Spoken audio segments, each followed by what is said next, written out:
This is it. Peak anime is back. We are back in Bleach of all things, cause lo and behold, here it is, more of the 1,000-Year Blood War. Actually, episode 14, if we're gonna continue off of what happened in the first cur. This is the second cur, the separation, where things are about to let loose, and we're about to be in a whole lot of fights, which is amazing, very amazing. Unfortunately, this episode was kind of a setup episode, trying to get everything ready, showing all the characters, what they're doing, what's going on.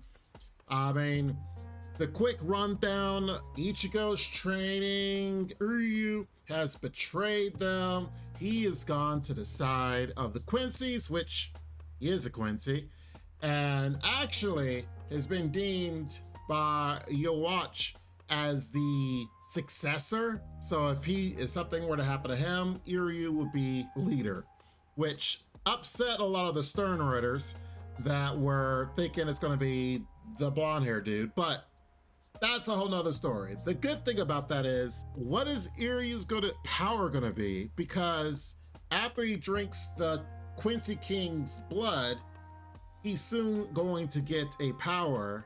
But what special power is that going to be? But he is deemed the letter A, which is basically the same letter as the Quincy King.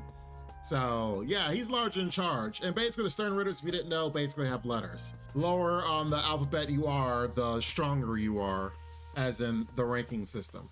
Orihime and Chad are out training. They're training in Huecamundo, and they're trying to get stronger because they know that the enemy, the Quincys, could attack at any moment. But there's a mysterious figure with them that it's, I assume, training alongside them. But as everything is clouded in shadows, we can't really see who it is. And there is a later part in the episode where it's even like not as dark and you kind of maybe make out who they are.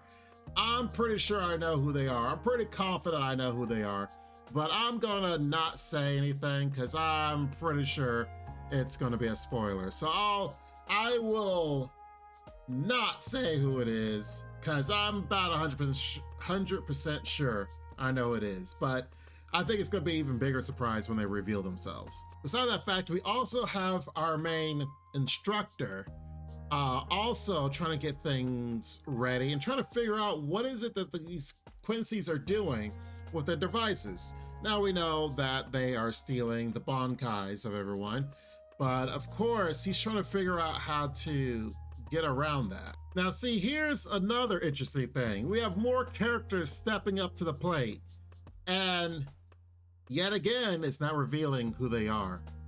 So we will know more in the coming episodes, of course, as the battle commences. And of course, your characters that are fighting, that are sitting there about to die or have issues happen, all of a sudden someone comes in and saves them. That is what this is happening. These are the extras that are not being shown are all about. Those ones that are here to save the day when you least expect it, by the least expected people.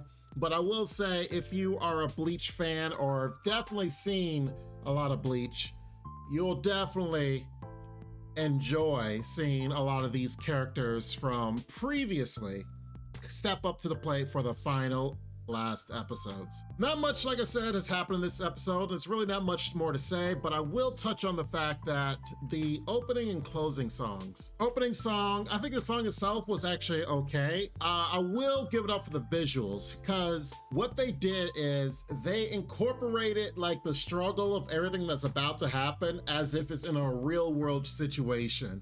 And I love how they have done this and showing how Ichigo and Uryu are in conflict with each other, and especially they even shown the Stern Ritter captains in like everyday clothes fighting our regular heroes. So I think visually the opening was really amazing. The song was all right. Yet again, kind of the same for the ending song. We see this for the ending song, visually it actually looks very captivating. It actually kind of tells a story how the Stern Ritters are in the shadows of the Seireitei, And all the Soul Reapers are kind of walking around like every day is not a big deal. And then they're coming up slowly behind everyone. And visually, it looked very captivating. So this go around, I honestly think the opening and closing song, they're okay. I guess I probably have to need to hear it more for it to actually stay with me. But visually, both the artistry of both opening and closing is phenomenal. Like I said, Bleach is back, Peak is back, and even though this episode was kind of a setup and kind of weak and kind of not a lot going on, starting next week, it's going to pop off like crazy. So I hope you guys are strapped in and ready to get blasted in the face by just all this peak awesomeness that's about to happen to you.